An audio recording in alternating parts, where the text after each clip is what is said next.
Greetings, everyone. Peter Maravelis here on behalf of City Lights booksellers and publishers and the City Lights Foundation. I would like to welcome you to this day-long symposium celebrating the life and work of Stanislav Grof, one of the world's leading researchers on psychedelic therapy, breathwork, and the exploration of non-ordinary states of consciousness. This event is being presented by City Lights in conjunction with MAPS, the Multidisciplinary Association for Psychedelic Studies, and Synergetic Press, as we inaugurate the publication of a new book. It's titled Psyche Unbound, Essays in Honor of Stanislav Grof. It's edited by Richard Tarnas and Sean Kelly, and published by MAPS in conjunction with Synergetic Press.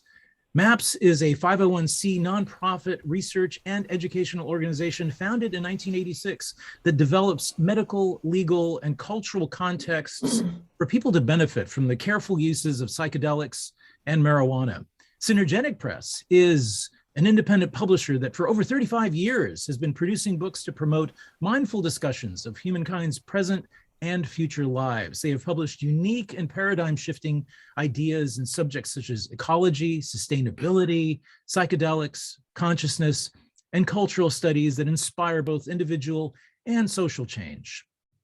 Psyche Unbound is an extraordinary compilation of 22 essays in honor of Stanislav Grof's 90th birthday. The contributions range over the course of the past half century and include Joseph Campbell's 1971 Cooper Union lecture setting forth the importance of Dr. Grof's research. Also included is a wide range of acknowledgements of Dr. Grof's work from such notable figures as Houston Smith, Fritjof Capra, and researchers Charles Grob, Michael Mithofer, Thomas Riedlinger, Jenny Wade, William Keepin, and several others. Their contributions highlight the path-breaking life work of Stanislav Grof and explore the depths of his research, the significance of his work's influence upon the study of religion and mysticism, and upon the current renaissance of psychedelic therapy, the implications of the transpersonal experience for social and cultural change, as well as findings from quantum and relativistic physics, which parallel the discoveries and insights of Mr. Grof's work, and much, much more.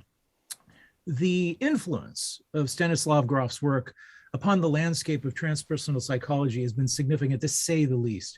In 1969, together with Abraham Maslow and Anthony Sutich, amongst others, Mr. Grof helped initiate the publication of the first issue of the Journal of Transpersonal Psychology, the leading academic journal in the field. The very term transpersonal itself began appearing in academic journals from 1970 onward, in great part because of the trailblazing research of Dr. Grof. His exploration of the perinatal or birth-related realm as an organizing principle for the psyche was groundbreaking. His innovative work with holotropic breathwork has changed the landscape of therapeutic practice. So throughout a lifetime of work, he has generated a map of human consciousness that offers powerful tools to researchers, therapists, healers, artists, and anyone interested in self-development to explore the spectrum of consciousness. His work has been recognized as having both inherited and extended the great revolution in psychology begun by Freud and Jung. This makes our gathering today an historic occasion that here at City Lights we are honored to be participating in. We hope to be able to celebrate and revisit Dr. Grof's work, exploring the myriad aspects of his research and its promise for the future. Special thanks go out to the many co-sponsors of this event. They are organizations that are at the forefront of the exploration of transpersonal dimensions and therapeutic and pharmacological advocacy and research. We are grateful to them for their participation. Our co-sponsors include the California Institute of Integral Studies, TAM Integration, Psychedelic Seminars, the Esalen Institute, Psychedelic Society UK, Psychedelics Today, and Double Bind Magazine. I'm going to take one moment now to allow a few people into the room who are waiting outside. Got my hands full here.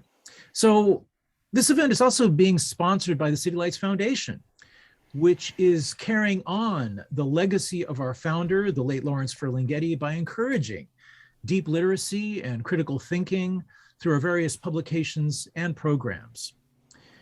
As we begin, I'd like to acknowledge that this event is being broadcast from the site of the ancestral homelands of the Ramaytush Ohlone peoples.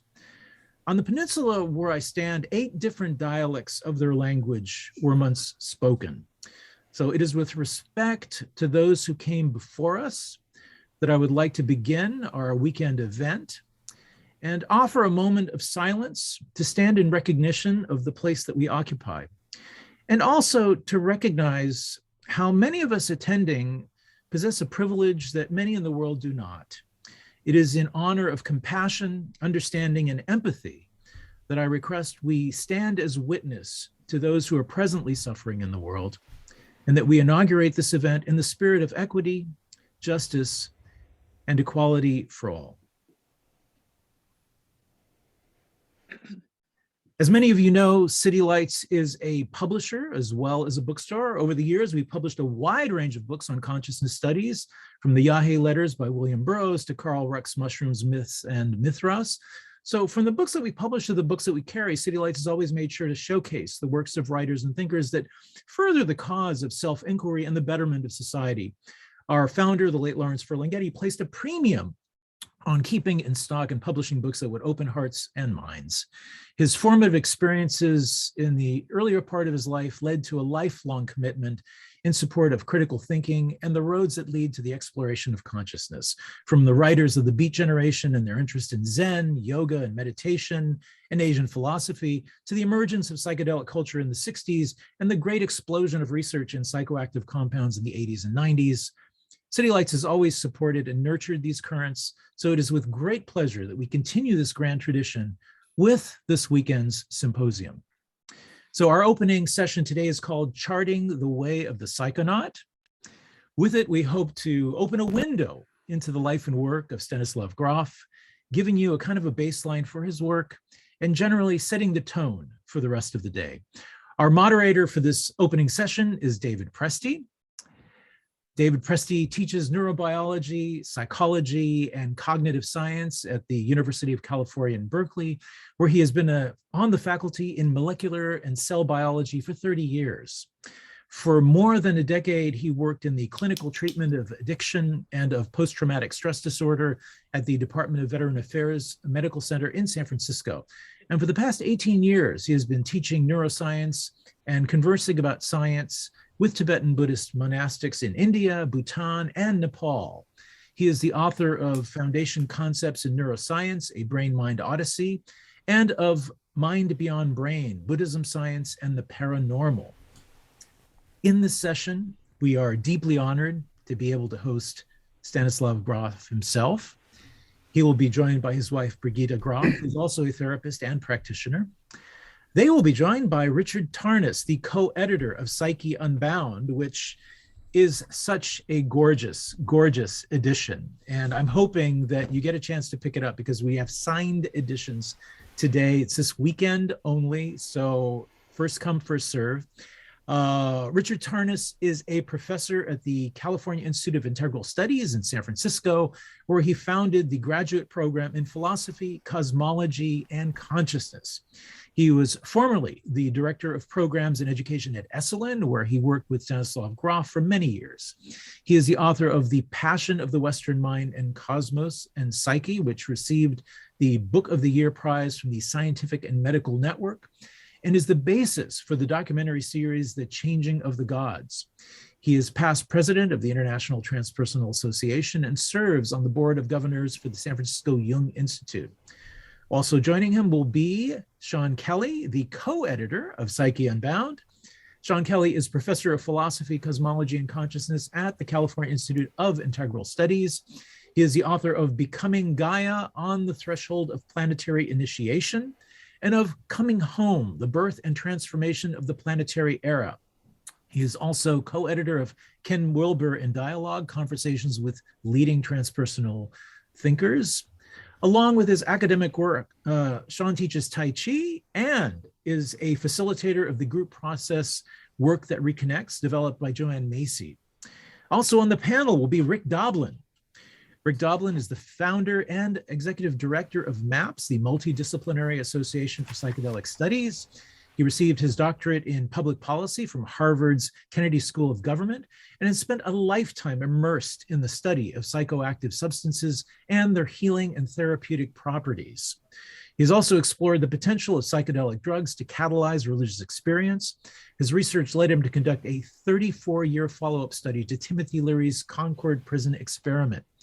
Mr. Doblin has studied with Dr. Grof and was among the first to be certified as a holotropic breathwork practitioner. He founded MAPS in 1986 and has strived to develop legal contexts for the beneficial uses of psychedelics and marijuana. He currently resides in Boston with his wife and 3 children.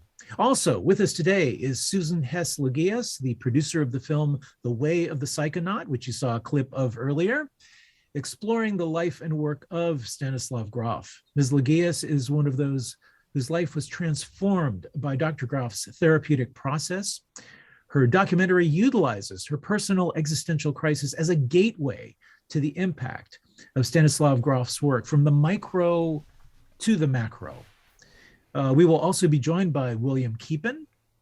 William Keepin is co-founder of the Satyana Institute and the Gender Equity and Reconciliation International Project, which has organized more than 300 trainings in 12 countries for reconciliation between men and women. Mr. Keepin is a mathematical physicist who conducted extensive research on sustainable energy strategies for abating global warming and climate change, and presented testimony to the US House of Representatives and several European governments. He trained with Stanislav Grof for 3 years in the late 80s and has applied holotropic breathwork extensively in his work. He is the author of 4 books, including Divinity Duality, The Power of Reconciliation Between Men and Women, Belonging to God, Spirituality, Science, and the Universal Path of Divine Love, and is co-editor of Song of the Earth, The Emerging Synthesis of Spiritual and Scientific Worldviews. And last but not least, we are honored to have with us Diane Howe. Ms. Haug is well known in the Grof community as a longtime teacher of Dr. Grof's work and leading facilitator of holotropic breathwork workshops in many contexts and in many different countries. She has taught and led training events under the umbrella of Grof transpersonal training for 3 decades. Diane Howe has maintained a strong interest in applying holotropic principles within a wide range of variety of cultural contexts, including social and environmental activism, women's leadership, transformational education, and gender equity and reconciliation. Since 2016, she has taught Dr. Grof's theoretical work and supported experiential breathwork sessions throughout the Center for Psychedelic Therapy and Research Certification Program at the California Institute of Integral Studies. Diane Howe currently is serving as the director of the 2021 CIIS CPTR Mentoring Program and is founding director of the Grof Legacy Program project, I should say, USA. She is developing programs supporting those training for roles as psychedelic therapists and sitters. Diane Howe makes her home in the mountains outside of Santa Fe, New Mexico. And I would like to note that we're going to be posting links in the chat function with more information about the Grof Legacy Project. So please, please do keep your eye out for that. So a couple of things before we begin. We'll be posting links in the chat function of your Zoom dashboard with which you may purchase copies of Psyche Unbound. For a limited time only, as I mentioned, they are signed copies. It is just such a beautiful, beautiful edition. So please, please, please pick it up. They're available on a first come, first served basis. Secondly, I'd like to let you know about a real treat that we're featuring today. Our friends at Ozo Conferencing have prepared for us this virtual salon. It is called the Synergetic Salon, and it's a dynamic virtual environment where the public can meet with participants of Psyche Unbound and also engage in discussion with each other. The salons will be held on Ozo platform. It's a 3D video chat platform where people can move freely around and have conversations. So I'll be posting links in the chat with which you can explore that as well. So finally, you may post questions and comments for our speakers in the chat function as well. We're going to see if we can fit in some questions at the end, if there is room for a Q&A. So, please do. So without much further ado, please welcome our moderator for this session, David Presti, to begin the proceedings. David? Thank you. Thank you, Peter. And welcome, everyone. Yes, indeed. Wow. What a delight it is to be having this celebration of your life and work, Stan, and to see you and Brigitte here today. Yay for that. And to celebrate the publication of this beautiful book, Psyche Unbound, describing something of the extent and impact of the concepts and practices you've developed. And you've always been led by empirical data, a real scientific approach, and let the data guide your formulation of frameworks for more deeply understanding and healing the mind. And I've always thought it's so cool that your life trajectory can be captured in a single word that you coined, holotropic. And what an extraordinary word and concept that is. That the psyche, like the physical body, has an inherent capacity to heal given supportive circumstances.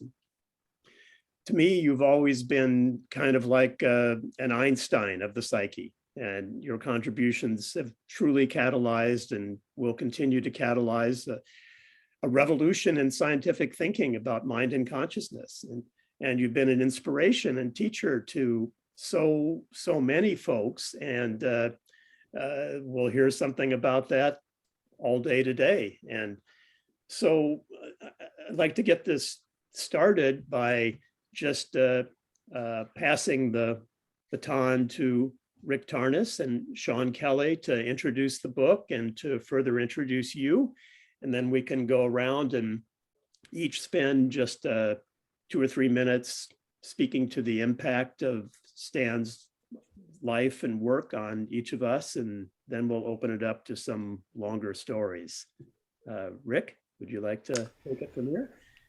Thank you, David. I'm not sure, just speaking on a technical level here, if I have been on the speaker view for the last couple minutes, or was everybody able to see David front and center?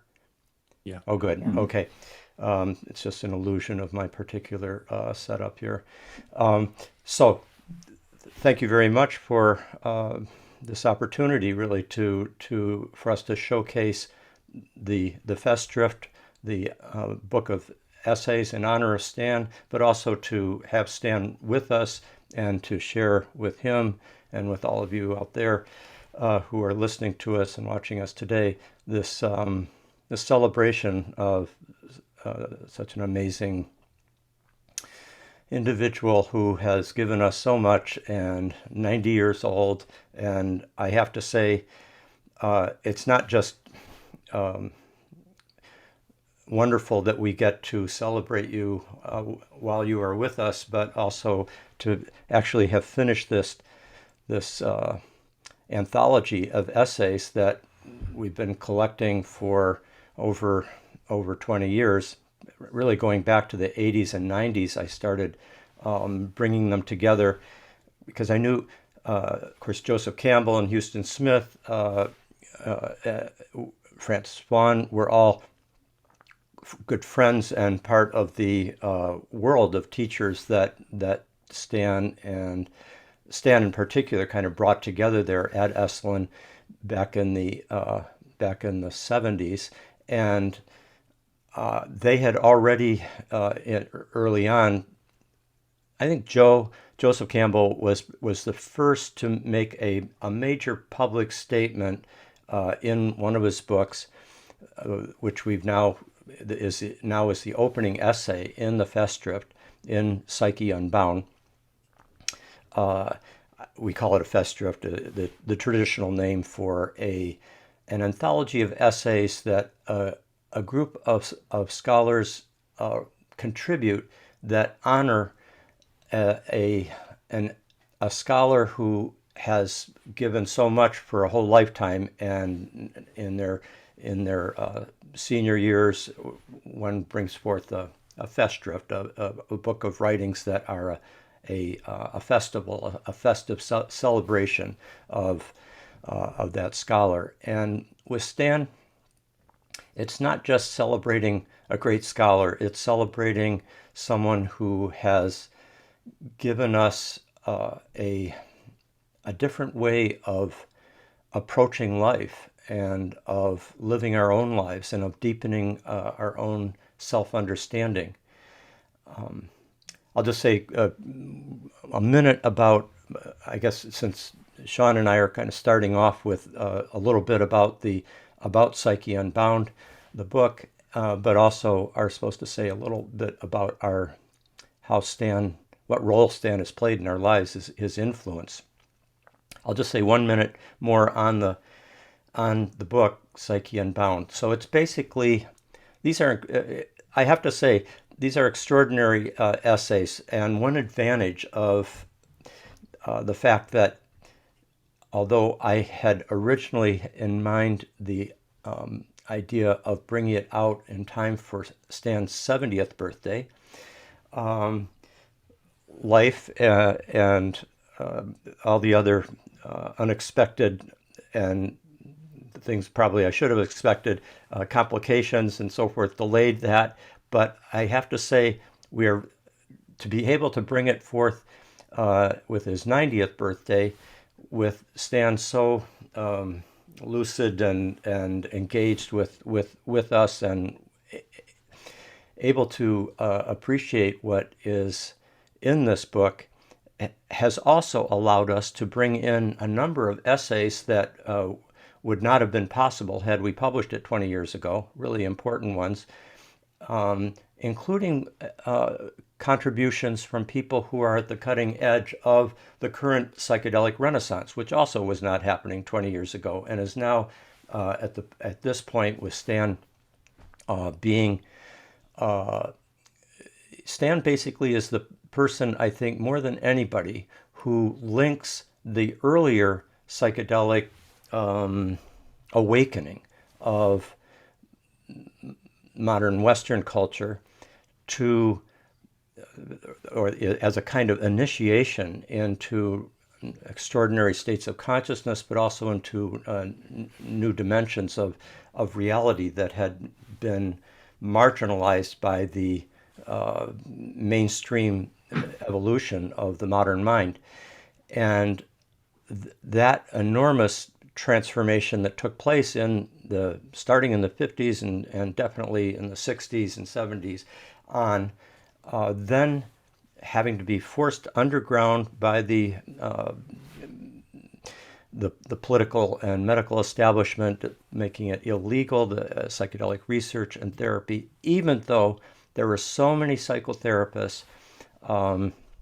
I can remember even in the early 1970s how when I first went to work with Stan on my own doctoral dissertation on psychedelic therapy, and it was widely held by many psychotherapists that the future of psychotherapy would be tremendously enhanced by the use of psychedelics as a integral part of the therapeutic procedure.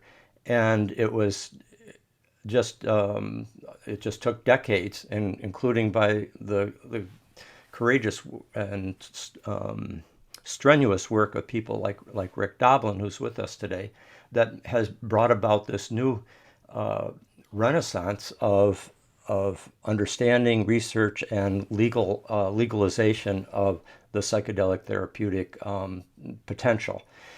But Stan was the person who kind of, not only in the 1960s and 70s had articulated such a profound and expert understanding of this powerful sacred medicine, and brought it into and was able to articulate it in a way that psychiatrists and psychotherapists could integrate what is basically a shamanic and mystery religion from the ancient times to now,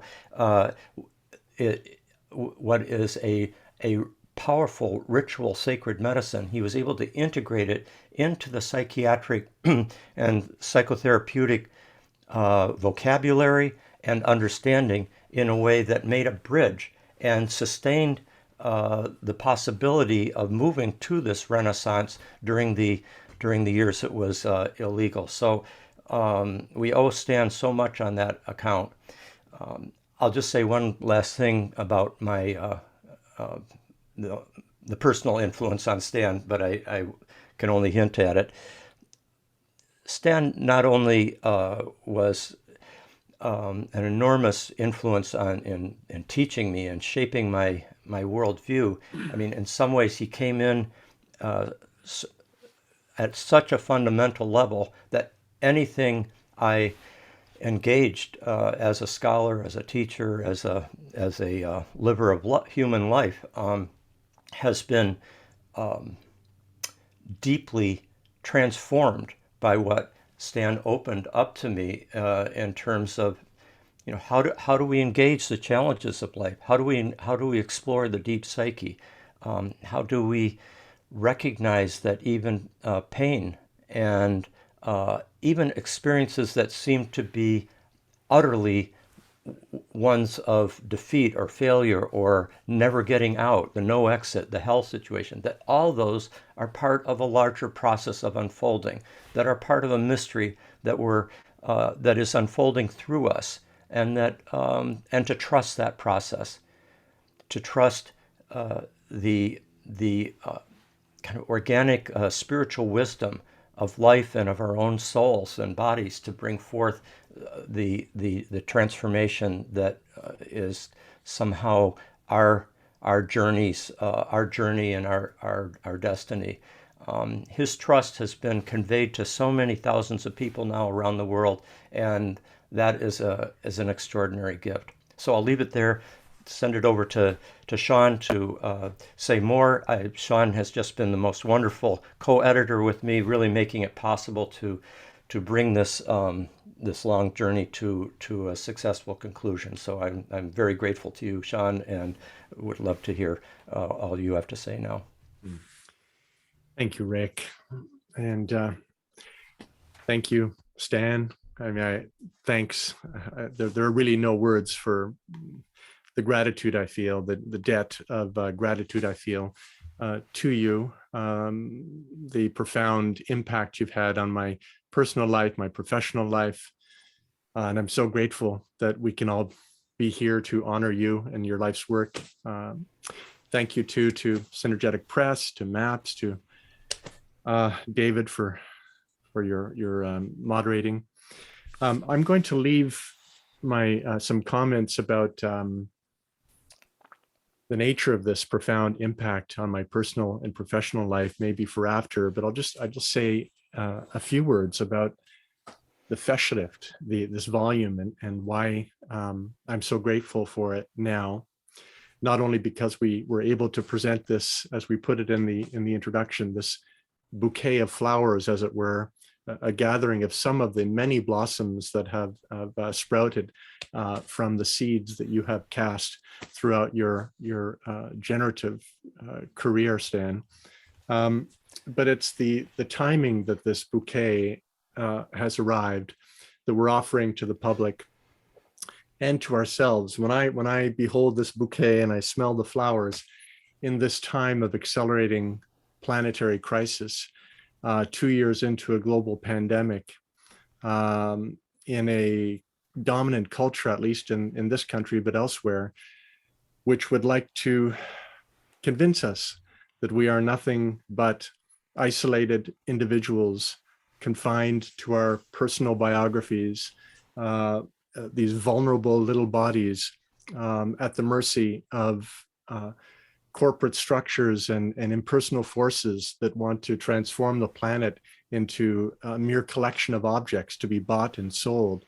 This dominant worldview that we're all participating in, and the anxiety that we feel, even those of us like myself who are so privileged to be protected from the worst manifestations of it, for now at least.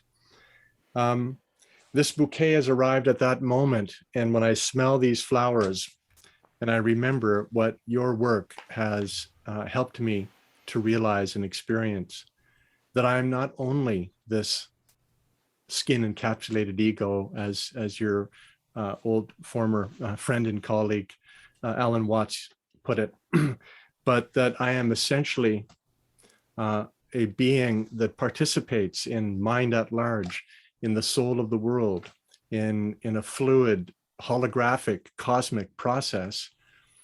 When I remember that, I can relax into my deeper nature and not only gain some some comfort, some release from the increasing pressures of our times, but I can contact these deeper resources of our shared interbeing that help me do whatever I might be able to do to further the transformation that we are all undergoing together, the deep archetypal nature of which, of a death rebirth struggle, you have done so much to help me understand the nature of. So this is maybe all I'll like to share for now about the nature of this volume. It comes at such a great time for me personally, and we hope that it will be received by others in this time and help them in that way as well. So that's all I'll say for now. Thank you, Stan. Thank you, Sean and Rick and Stan. Brigitte, would you like to say anything at this point around the so far around the Festschrift or anything? I know we'll hear more from you later. Very much, thank you. Maybe I will use this situation to say something that I always do these days for situations like this. People know that I have had a stroke about 3 years ago, and it affected me very much speech. I had no paralyticity, and also I hope it didn't influence my brain. Didn't. You're fine. Missile, yeah, You're missile, fine. yeah, like You're fine. what Germans say, Verstand und Vernunft, both levels of. You're correct. So I would like to mention also Brigitte, whom you see on the side. We have known each other 36 years, and she has worked, for holotropic breathwork. And then when I was alone, walking around in the world, then connected by telephone, and the reunion, which is now about 7 years ago. 6, 7 years, okay. And thanks to her, this very, very late age from me, including the stroke, is really the most beautiful time that I have had in my life. And I thank you for that. And we have been for 24 hours, I say, for years now.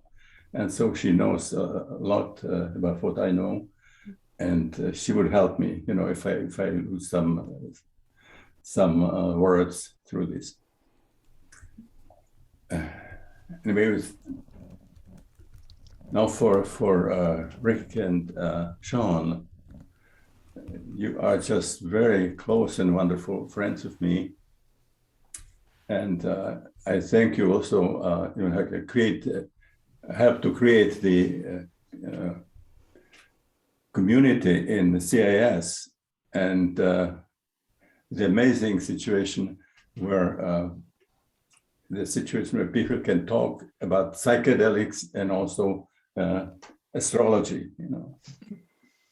I believe that is something that's coming in the future.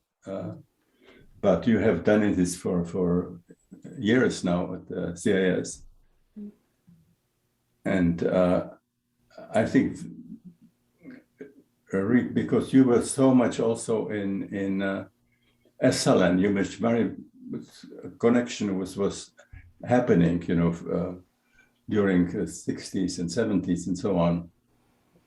You really know all the people who are now in the sixth shift. And I have watched, how you were trying to find out how you can choose, all the best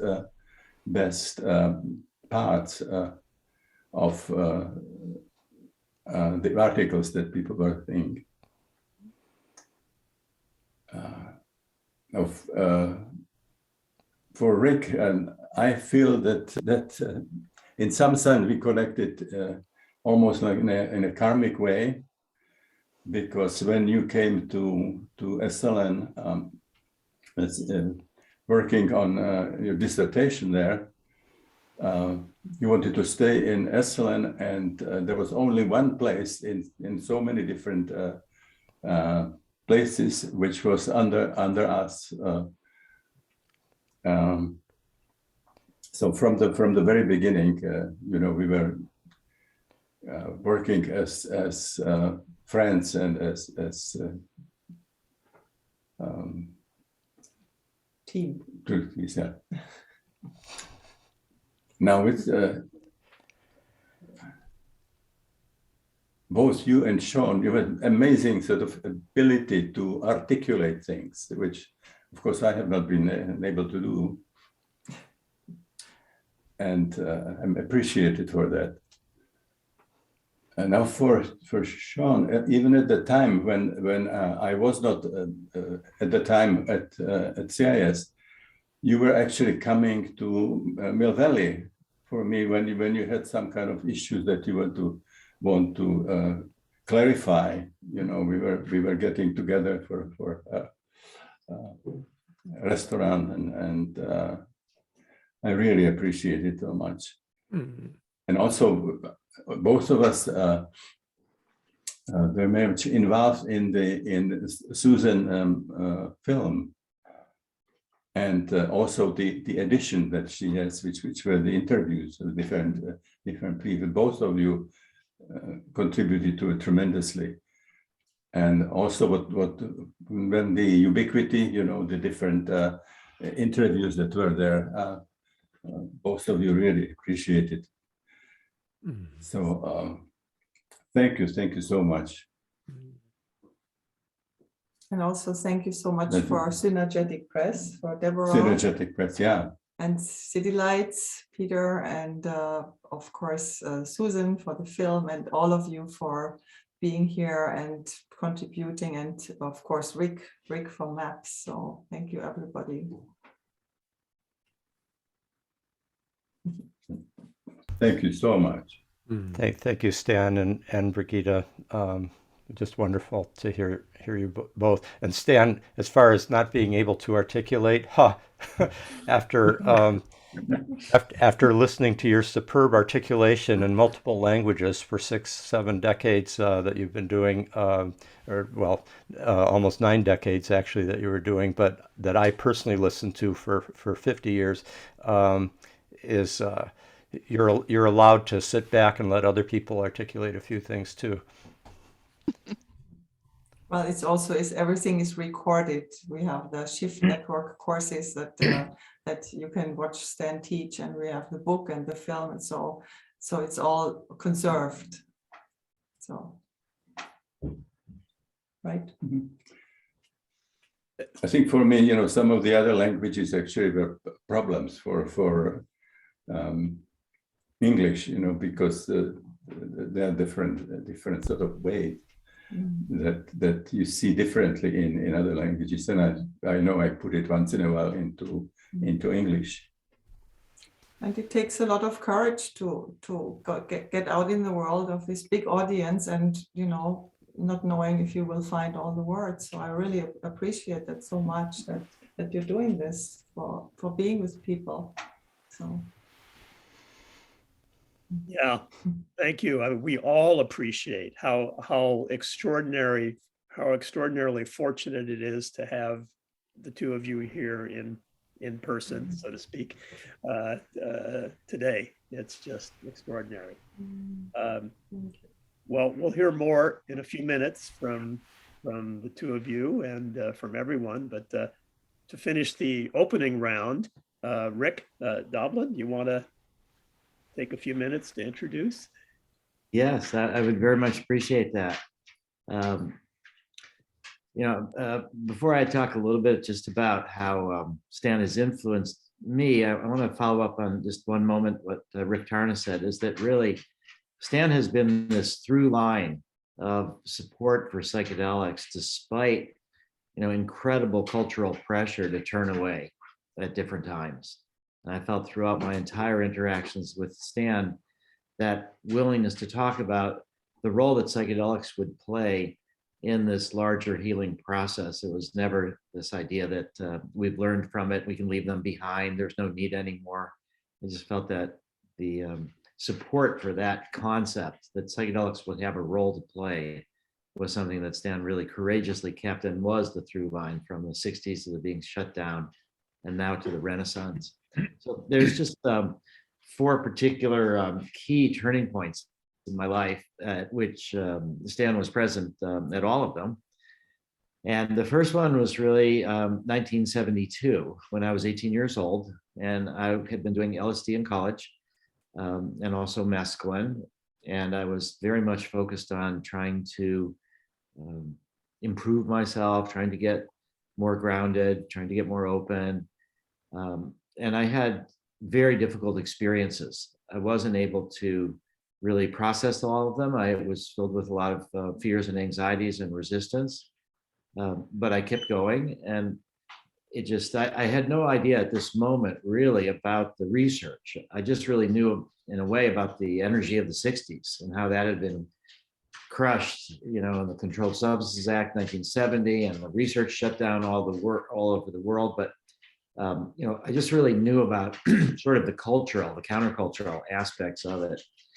And so when I was in the sort of depths of my difficulties from these psychedelic experiences, I went to the guidance counselor at New College in Sarasota, Florida. And I said, I need help with my psychedelic trips.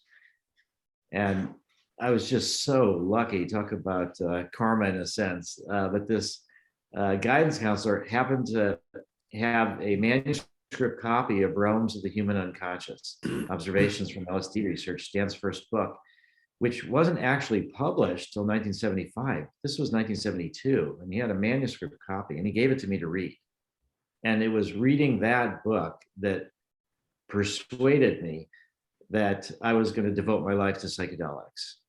And that was sort of the fundamental turning point, because it was something that I could trust. It was science looking at the realms of the human unconscious. And it also talked about the mystical experience as one of the possible realms. And I was very much impressed by not just that experience, but by the political implications of it. That if we were really to understand how we're connected so intimately and so deeply with everything that there is, that would be the antidote to prejudice, genocide, environmental destruction.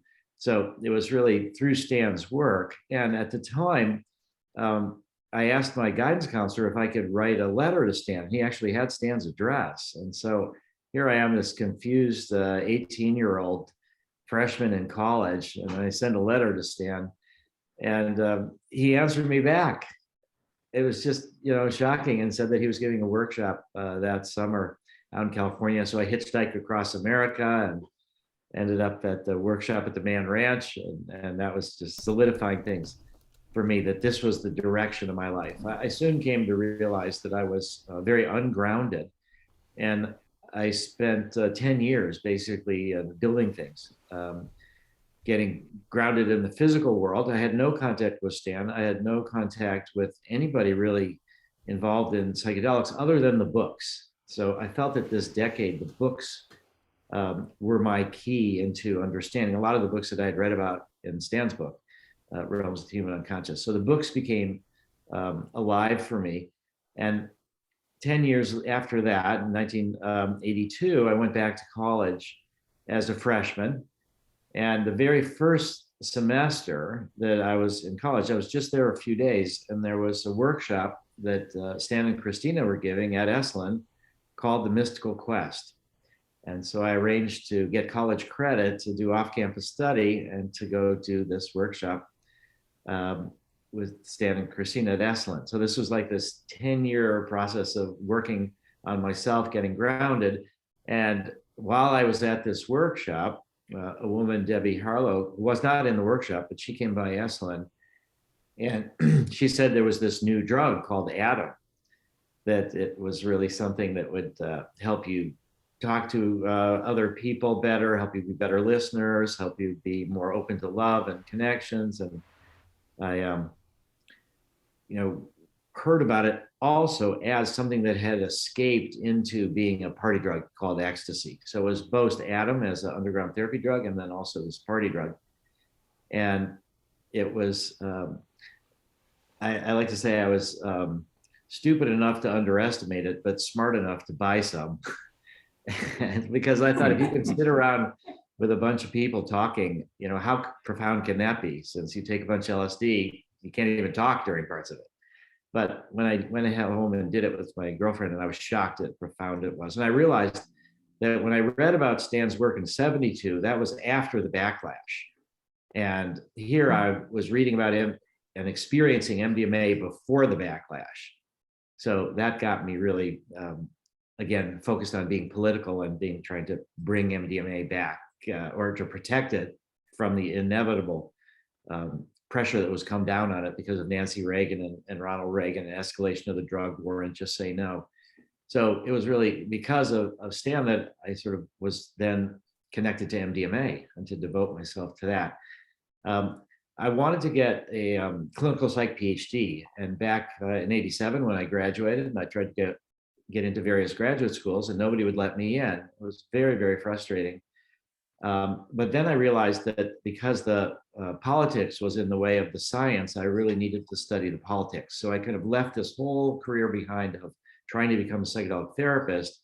And I ended up going to the Kennedy School of Government to get my master's in public policy, later my PhD, which was really hard. It was hard to abandon all of this really primary focus on psychedelics. And that was the same time that Stan and Christina had started the first training in breathwork, in holotropic breathwork, the first certification training.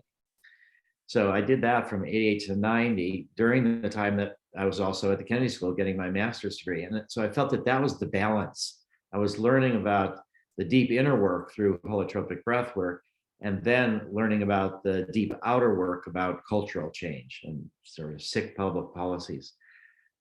So that sort of kept these streams together. And then the fourth and final turning, well, not final, but the fourth key moment was in 2000 when I was at an ayahuasca conference that was Ralph Metzner had organized it. It was the first ayahuasca conference ever. And while I was there, a fellow Michael Midhofer came up to me, who I did not know. He was a member of MAPS, but I did not know him. And he approached me and said that he would be interested in what could we do about bringing psychedelic research and bringing psychedelics forward. And his first thought was, let's do a clinic somewhere, an offshore clinic. Where can we find this loophole somewhere to set up this clinic? But what he also shared is that he had been through the breath work with Stan and Christina, that his influence had been through Stan and Christina as well. And so the moment where we Michael and I, for like 15 minutes, we talked about how I don't want to do offshore clinics, want to change things from the heart of the beast, from the inside out. And I told Michael we could work through the FDA, and he said that he was also an expert in PTSD, and we settled on MDMA for PTSD.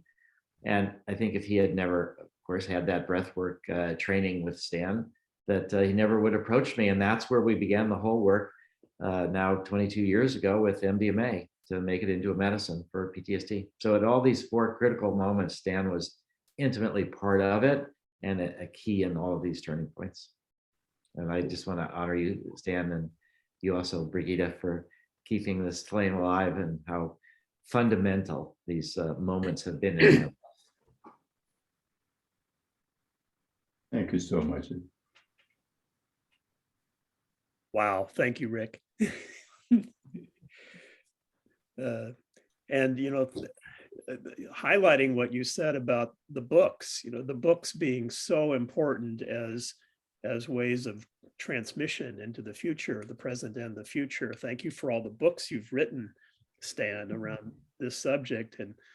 And Susan Logeais, you've made this incredible film, which is also going to be this beautiful transmission of Stan's life and work. You want to say a few things? Sure. So yeah, I think, first of all, thank you so much for this opportunity to honor Stan on this important day. And so much gratitude towards Stan and his wife, Brigitte, for their wonderful friendship and guidance and participation in the process of making the documentary. They were very much a part of making sure of the accuracy so that everything that we provide in the film accurately represents the techniques that Stan developed, the thinking behind it, the process that he went through in order to develop it. And in the course of making the movie, what I realized was that this 30-plus year journey that I've been on after what I now know was a spiritual emergence in my mid-20s, all the techniques that I encountered, that I used, that guided me on this process, were in some way thanks to Stan. He was at Esalen for 14 years as a scholar in residence. He organized international transpersonal association conferences around the world. And in the course of making the documentary, I interviewed Rupert Sheldrake, and Rupert said something really amazing.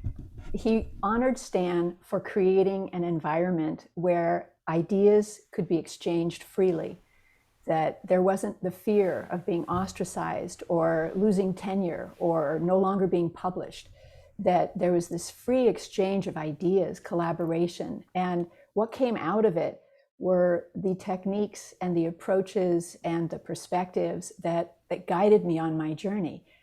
And then when it came to making the movie and I began to learn about Stan's life and recognized that the subjects we would be interviewing were the very people whose work had inspired me and allowed me to find my way to him, it was just amazing. It seemed like such a perfect full circle, that to make the movie as a way of honoring Stan and really recognizing the source of wisdom that had made such a difference in my life. So I'm truly honored and grateful for the opportunity.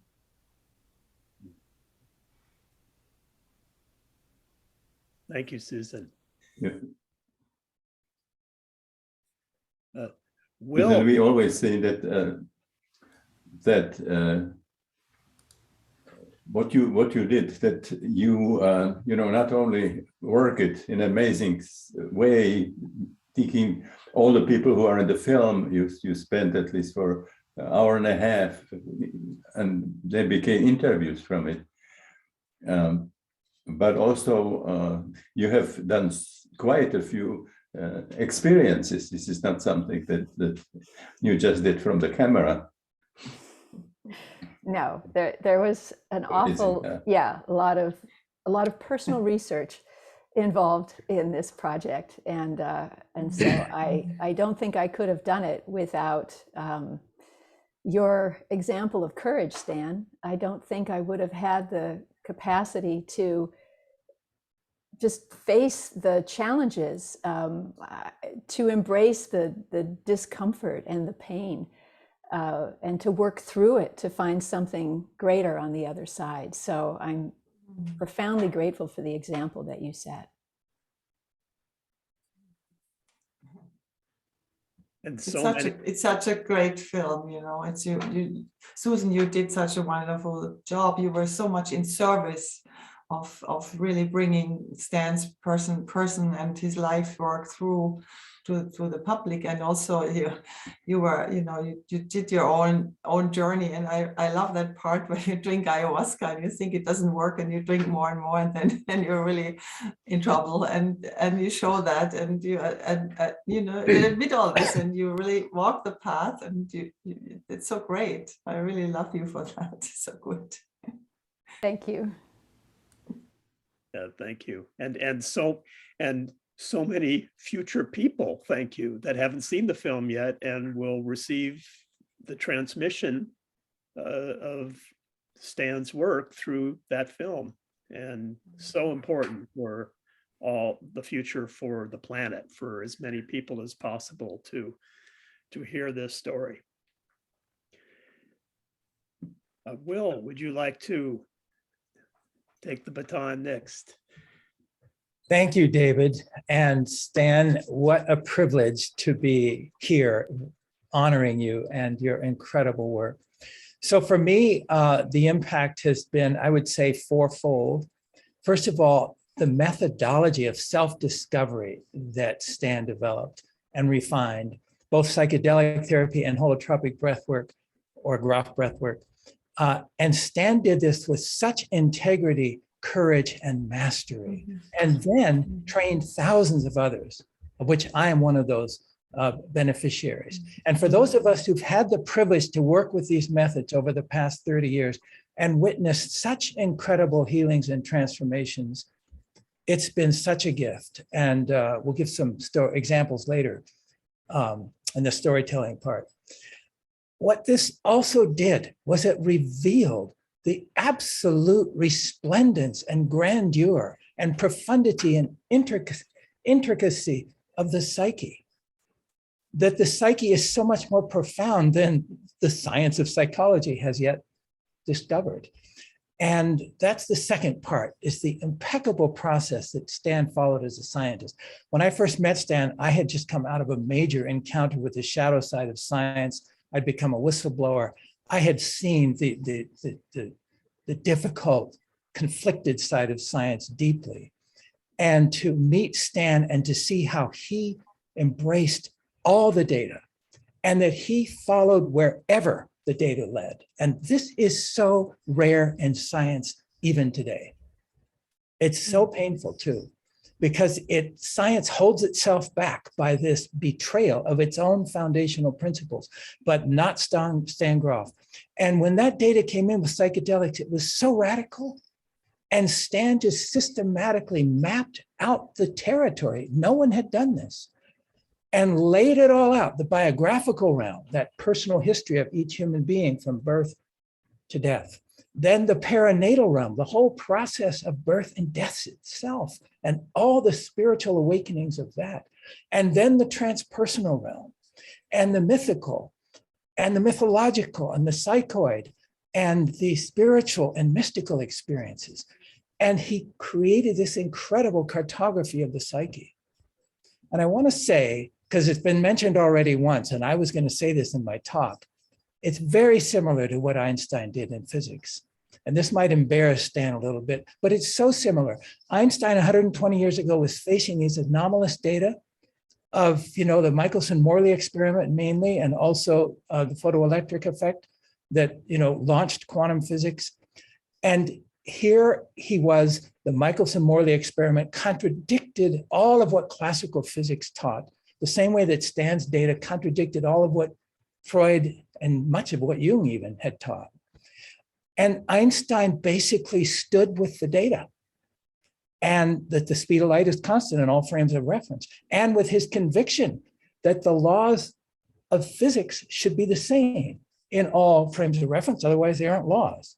And with those two principles, he gave birth, he just followed the consequences of that and gave birth to relativity theory, special relativity, and then followed up with general relativity and the whole major revolution in physics that he precipitated or helped precipitate.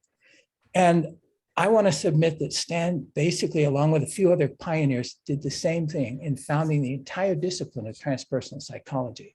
They did for psychology what Einstein and quantum physics did for physics. Third, this word holotropic means not only moving towards wholeness and healing, it also speaks to the nature of the psyche itself, which is holographic in structure and is infinite. As Stan said once, I remember in the training that really impacted me, he said, my deepest conviction is that each of us is everything. And that through these methodologies, we have an experiential way of discovering this for ourselves. What Rumi said, for example, Rumi said, the human being is not a single drop of water from the infinite ocean. The human being is the infinite ocean contained in a single drop. And this is what our beloved Thich Nhat Hanh called interbeing. So profoundly, and just take a moment of bowing to this beloved bodhisattva who, as most of you probably know, passed away just yesterday. The last part that I want to speak to is archetypal cosmology. Stan's profound discovery, together with Rick Tarnas, that the ancient tradition of archetypal transit astrology is the best system for predicting the archetypal character and precise timing of the deepest processes of psychospiritual transformation in every individual human being. It is such an astounding revelation. And once again, Stan was decades ahead of his time and has been ridiculed mightily, even by some of the fellow pioneers of transpersonal psychology for this. But he is spot on as usual. And now there are at least 70 peer-reviewed scientific studies bearing out all of these aspects of astrology that Stan and Rick have been studying for years, and which will be coming forth in this new film about Rick's work in particular called Changing of the Gods. So I want to just conclude by saying, Stan unveiled the nature of the psyche for us all to see. The psyche is the mediator between the physical universe and the spiritual cosmos. It is the gateway to the infinite that is available to every human being through the depths of the heart. And so Psyche Unbound is incredibly well titled because Psyche is infinite. And Stan has opened that up for the world. Thank you.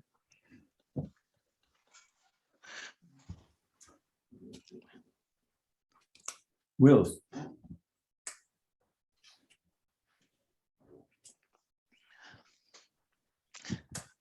We have seen, Brigitte and I, we've seen how you work, you and Cynthia, how you work with, including holotropic breathwork, you're bringing between men and women. And you have also done quite amazing things with ecology and, you know, working with politics and so on. You have really developed this far, far beyond, you know.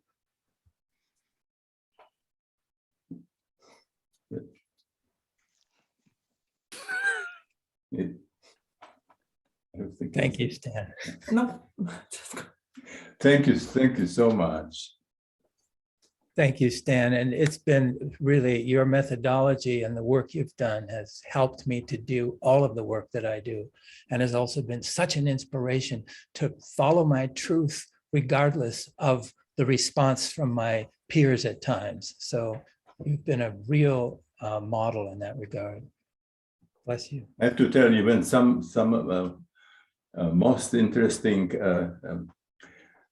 participant, you know, in the training, because you really came with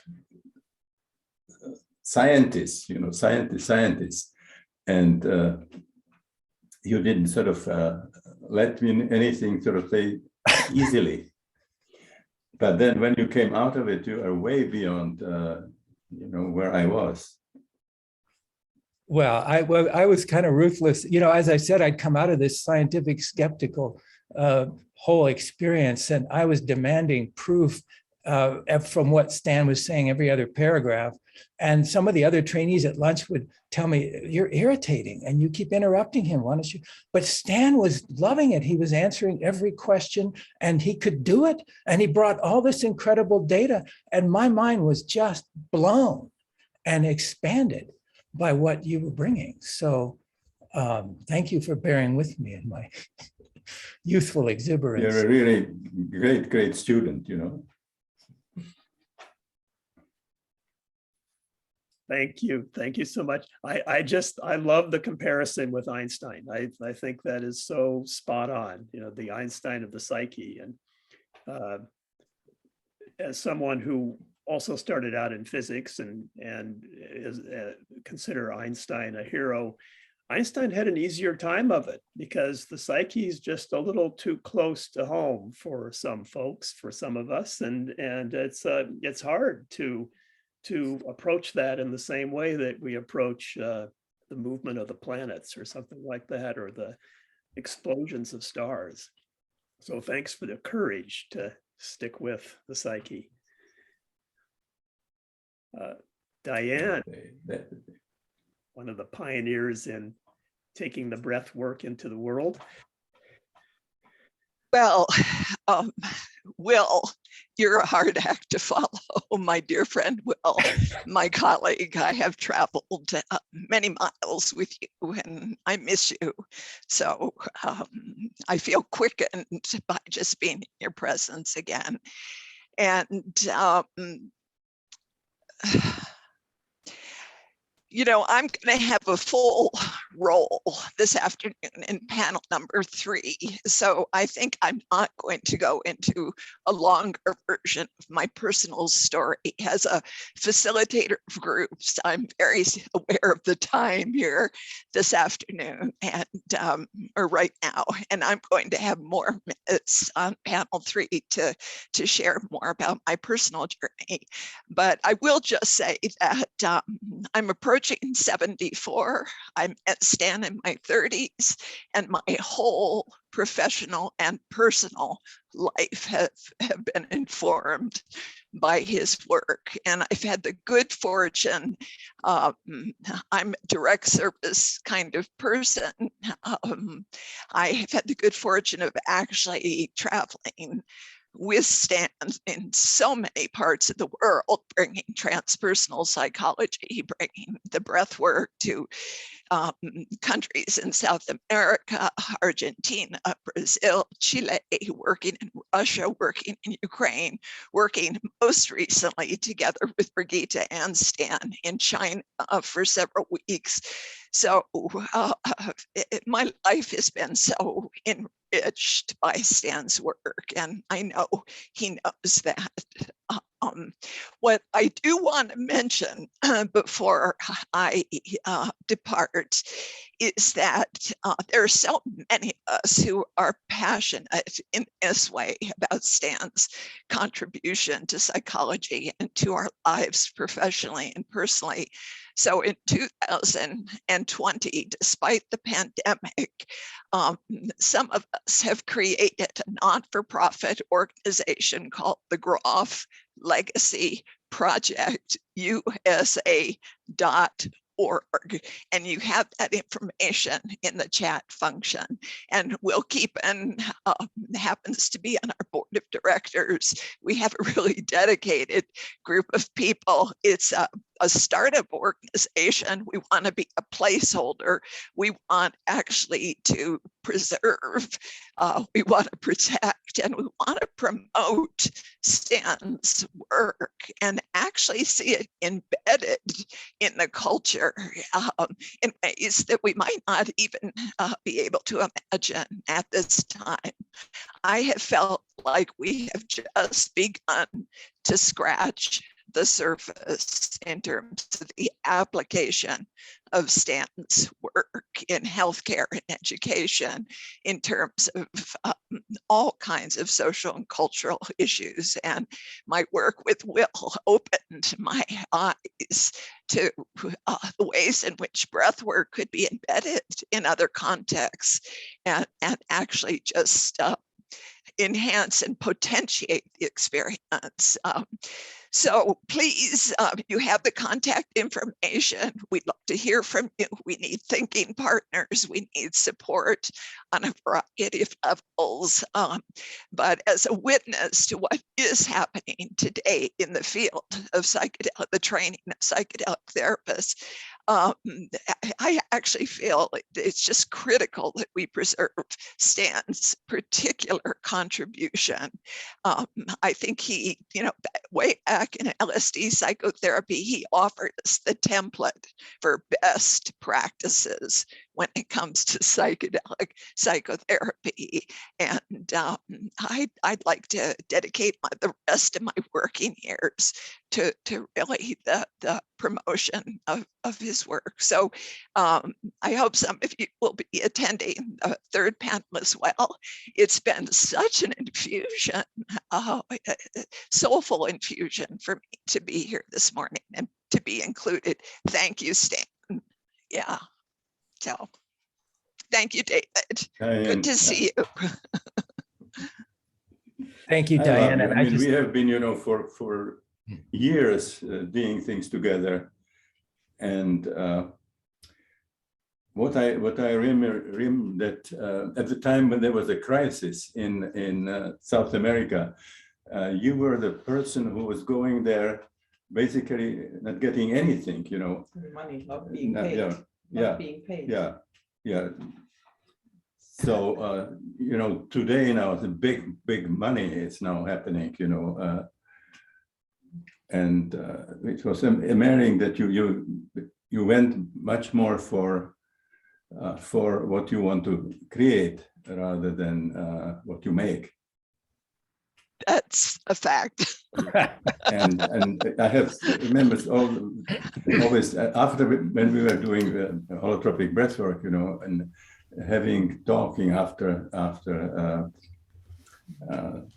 the sessions, I just love those debates, the discussions between the debates.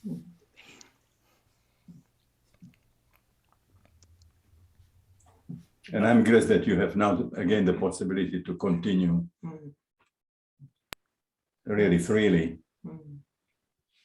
And I just want to say, Diane, working with you has been one of the greatest gifts of my life. We have done this work together for so many years, and I'm so honored to be on the board, serving on the board of the Grof Legacy Project with you and working together to basically sustain this legacy.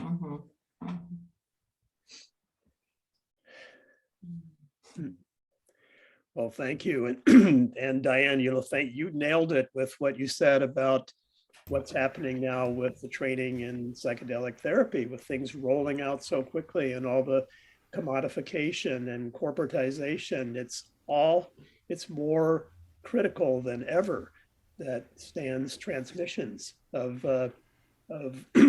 how powerful these materials are and what they occasion for opening the psyche, that folks are learning the skills important to be with that.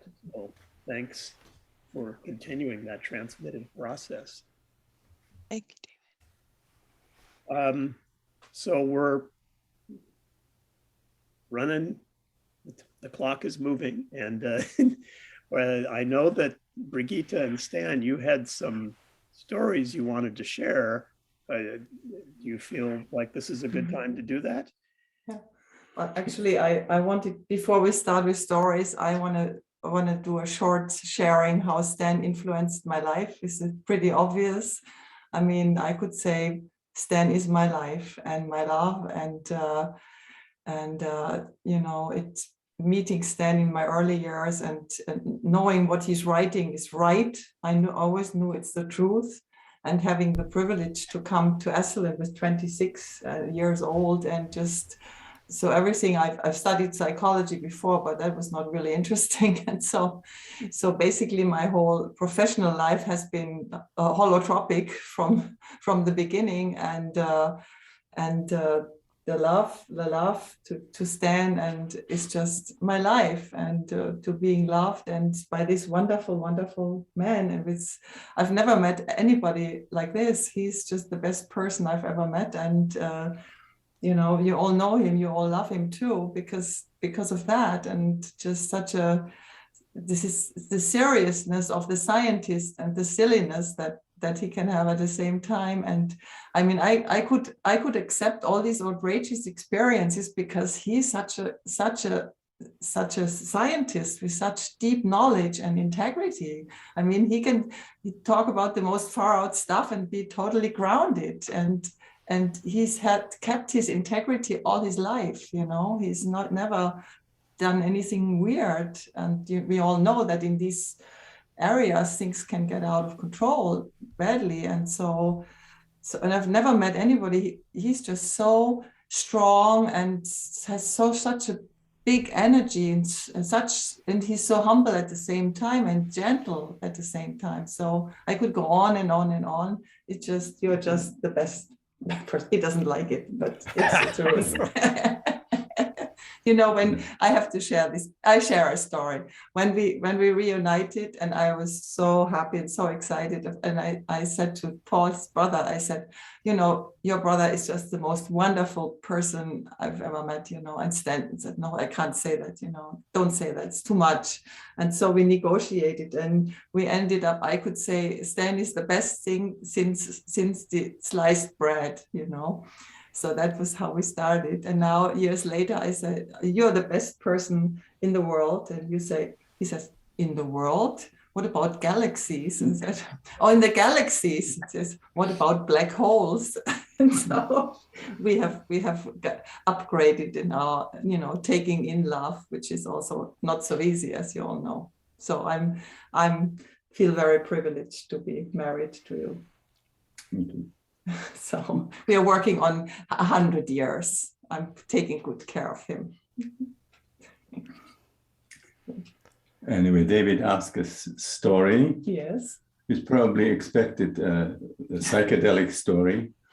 Actually, the most amazing thing I experienced was actually synchronicity.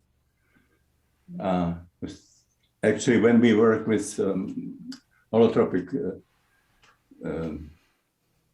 not just that, but anything that's related with transpersonal psychology, this synchronicity always increase. For example, even in training, but then certainly when we were doing it in ITA, in the International Transpersonal Conference, you know, there's just enormous synchronicity happening. And Alan Muktananda, you know, there's just unbelievable synchronicities. And this is the most amazing synchronicity that I've ever seen, ever experienced. It happened during our first trip to China. It was Bill Melton and May Zhu. She arranged this wonderful conference to China. And we had a group of facilitators, and my brother Paul was going there, and partner Mary. And Diane was there. Diane was there, you know.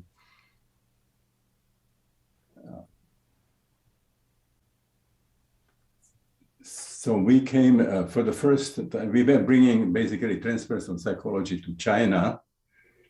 And also holotropic breathwork. We were doing sessions, workshops. And we were in the first one, which was in Jinan, which is a place where Confucius was born, the amazing master, spiritual master, and also philosopher. And we were in a hotel there, and when we were looking out of it, there was this gigantic statue of him. And we were also going every morning, and in the evening we're going around this statue. And after the evening, we were in dinner, and one of the participants came. Her name was Meng, which means actually in Chinese means dream. And she came to me and said, "Stan, I had a dream about you." And I said, "Well, what was it about?" And she said, "Well, my great-grandfather, grandmother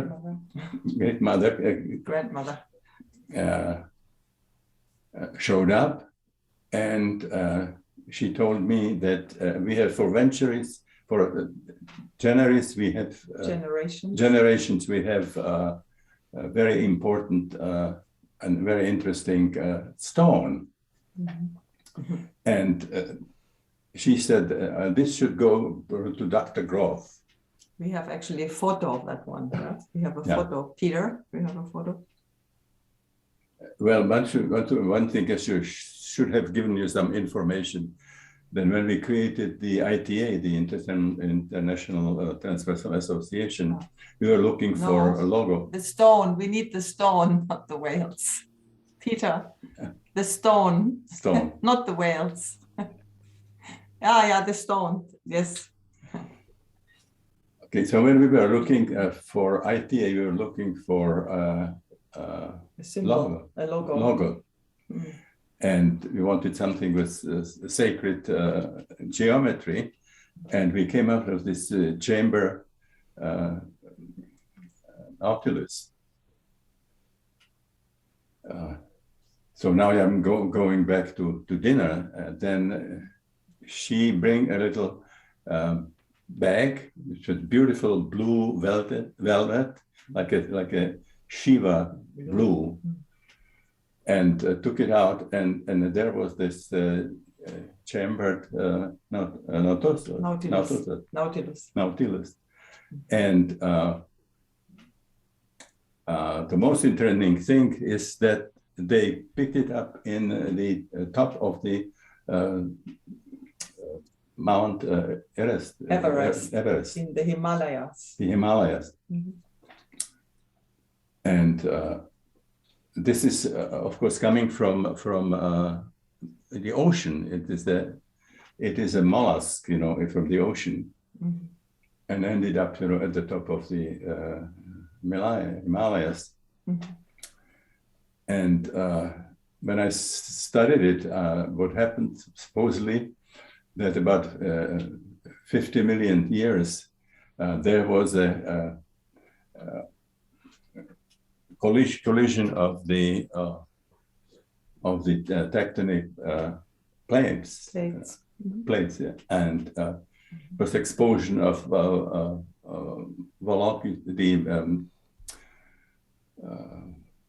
volcanic explosion, mm-hmm. And so these things came from the ocean. Mm-hmm. So here we are sort of bringing into China, holotropic psychology and transpersonal psychology. Transpersonal psychology, mm-hmm. And we get the as a fossil we get a logo of our transpersonal psychology. Mm-hmm. So it's like a synchronicity, that waited for 50 million years. Now I was showing it in Peking.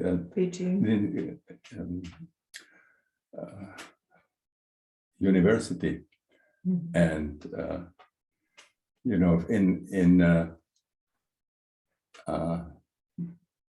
China, much more of an interest in transpersonal psychology than about this incredible synchronicity. That was more interesting for the people. They were even in the press, in the press. It was all over the press. In the press, unbelievable synchronicity, and not as incredible as the holotropic breathwork. Yeah. So what you see here, this is the logo that we have for the ITA, and then this is the fossil, and then need to see how big it is. I was holding it in my hand. Beautiful. Thank you so much. Maybe I should mention we were like in a whole world of magic, because there was one synchronicity after another. Maybe the next, can you show the next picture, please, Peter, with Stan and yes, this one. Yeah, but our organizers, choose the evening in the university in Peking, and Jack Cornfield at that time was in Singapore for some kind of a Buddhist conference, and they say, well, why don't he go sideways and go to China? And so they chose for the same kind of evening, and then for a while they were sort of discussing against it, and they made it evening, discussion of Cornfield and Grof. And I would say just one of the many synchronicities that happened.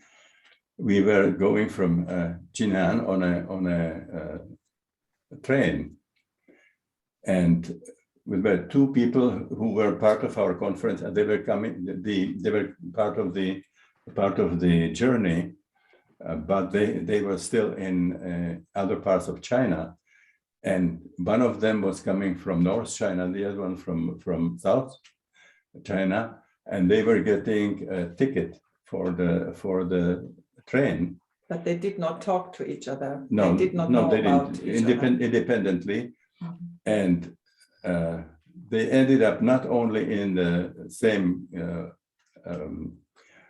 wagon of a wrong train, but actually in the compartment where we were in the group, and they ended up adjacent to next to each other. To each other. Pretty wild, yeah. So this was at that time when we connected with Jack. Not knowing that we've never seen each other. In another country. You didn't know that you were both would be there. We were doing many of it, but only when we arranged it and came together somewhere. But synchronicity sort of coming to China, for the fighting for the same stage of the evening. Yeah. Great. Well, those are gorgeous stories. Thank you, Stan, Brigitte. Yeah. David, should we maybe continue with the other people so they have time to share their stories as well? Oh, I don't know. Yeah, why don't we go if we have enough time? We can do another one. I don't know what the policy is for City Lights, since we were supposed to end at 12:30, but I'm happy to keep going. This is great, and so Okay. as long as nobody's turning us off, we can go for a few. Do you want to share the whales, sweetheart? Okay, I'll try to make it very short. Okay, now we can see the whales, Peter. Peter, the whales. I've been in many dangerous situations, obviously with Psychedelic. You have seen the book of the impossible. When the impossible happens, that's a collection of stories. Quite a stories of Stan's life. Pretty wild. But this was the most dangerous situation. When we experienced the reunion, we actually always liked very much whales. And as I called on the telephone, and on the telephone, she told me that she's just coming to Mexico for meaning Meeting. mothers and babies in The whales. in Wales. Mhm. And so we did it together. And you have some of the picture now? No, I don't have a one. You remember? This was Okay. in Baja California. They are going down there to have the babies, and you go by little boats and wait. And when you are lucky, the mothers bring the babies. A situation where It you was not cannot this go one, towards it's the where you're just there, Yeah. and they are very curious, and they bring these babies and put them so close that people can kiss on the nose. So we just loved this, and then we found some time later that it's actually possible to go, and when you can swim with the Whales. whales, you know.